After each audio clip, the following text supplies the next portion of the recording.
पूर्व प्रधानमंत्री स्वर्गीय लाल बहादुर शास्त्री सादा जीवन और उच्च विचार रखने वाले व्यक्तित्व थे। उनका पूरा जीवन हर व्यक्ति के लिए अनुकरणीय है। जय जवान जय किसान का नारा देकर उन्होंने न सिर्फ देश की रक्षा के लिए सीमा पर तैनात जवानों का मनोबल बढ़ाया, बल्कि खेतों में अनाज पैदा कर देशवासियों का पेट भरने वाले किसानों का आत्मबल भी बढ़ाया। आइए जानते हैं शास्त्री जी के जीवन के बारे में। श्री लाल बहादुर शास्त्री का जन्म 2 अक्टूबर 1904 को उत्तर प्रदेश के वाराणसी से 7 मील दूर एक छोटे से रेलवे टाउन मुगलसराय में हुआ था। उनके पिता एक स्कूल शिक्षक थे। जब लाल बहादुर शास्त्री केवल 1.5 वर्ष के थे तभी उनके पिता का देहांत हो गया था। शास्त्री जी बचपन में पढ़ाई के लिए निकलते थे तो रोज गंगा नदी तैरकर पार किया करते थे।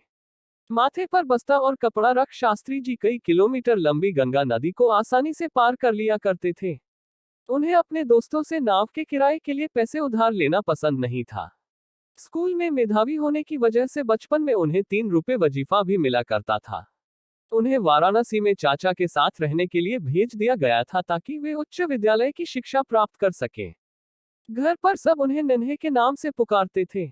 वे कई मील की दूरी नंगे पांव से ही तय कर विद्यालय जाते थे, यहाँ तक कि भीषण गर्मी में जब सड़कें अत्यधिक गर्म हुआ करती थी। भारत में ब्रिटिश सरकार के खिलाफ महात्मा गांधी द्वारा चलाए गए असहयोग आंदोलन के एक कार्यकर्ता के तौर पर लाल बहादुर 1921 में थोड़े समय के लिए जेल गए। भारतीय स्वाधीनता संग्राम के सभी महत्वपूर्ण कार्यक्रमों व आंदोलनों में उनकी सक्रिय भागीदारी रही और उसके परिणामस्वरूप उन्हें कई बार जेलों में भी रहना पड़ा।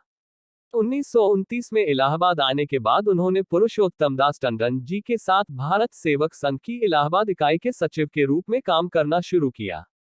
इलाहाबाद में रहते हुए ही नेहरू जी के साथ उनकी निकटता बढ़ी। आजादी के बाद 1961 में गृह मंत्री के प्रभावशाली पद पर नियुक्ति के बाद उन्हें एक कुशल मध्यस्थ के रूप में प्रतिष्ठा मिली। 3 साल बाद जवाहरलाल नेहरू के बीमार पड़ने पर उन्हें बिना किसी विभाग का मंत्री नियुक्त किया गया और नेहरू की मृत्यु के बाद जून 1964 में वह भारत के प्रधानमंत्री बने। 1965 में जब भारत पाकिस्तान के बीच जंग चल रही थी तो अमेरिकी राष्ट्रपति लिंडन जॉनसन ने शास्त्री को धमकी दी थी कि अगर आपने पाकिस्तान के खिलाफ लड़ाई बंद नहीं की तो हम आपको जो लाल गेहूं भेजते हैं उसे बंद कर देंगे। उस वक्त भारत गेहूं के उत्पादन में आत्मनिर्भर नहीं था। शास्त्री जी ने देशवासियों से अपील की कि हम लोग एक वक्त का भोजन नहीं करेंगे, उससे अमेरिका से आने वाले गेहूं की जरूरत नहीं होगी।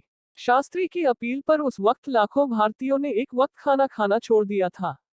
इस उपवास की शुरुआत शास्त्री जी ने सबसे पहले अपने परिवार से की थी। शास्त्री जी अपने सिद्धांतों के पक्के और बड़े ही कर्तव्य परायण व्यक्ति थे। शास्त्री जी को उनकी सादगी, देशभक्ति और ईमानदारी के लिए याद किया जाता है। उनके जीवन से हमें ऐसे कई उदाहरण मिल सकते हैं। वर्ष 1952 में शास्त्री जी को राज्यसभा के लिए चुना गया।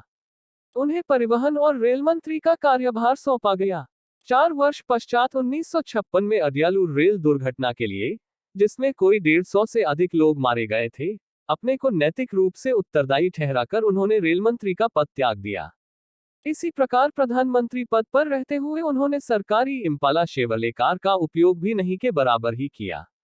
एक बार उनके पुत्र सुनील शास्त्री किसी निजी काम के लिए इम्पाला कार ले गए और वापस लाकर चुपचाप खड़ी कर दी। शास्त्री जी को पता चलने पर उन्होंने 7 पैसे प्रति किलोमीटर की दर से सरकारी कोष में पैसा जमा करवा दिया था।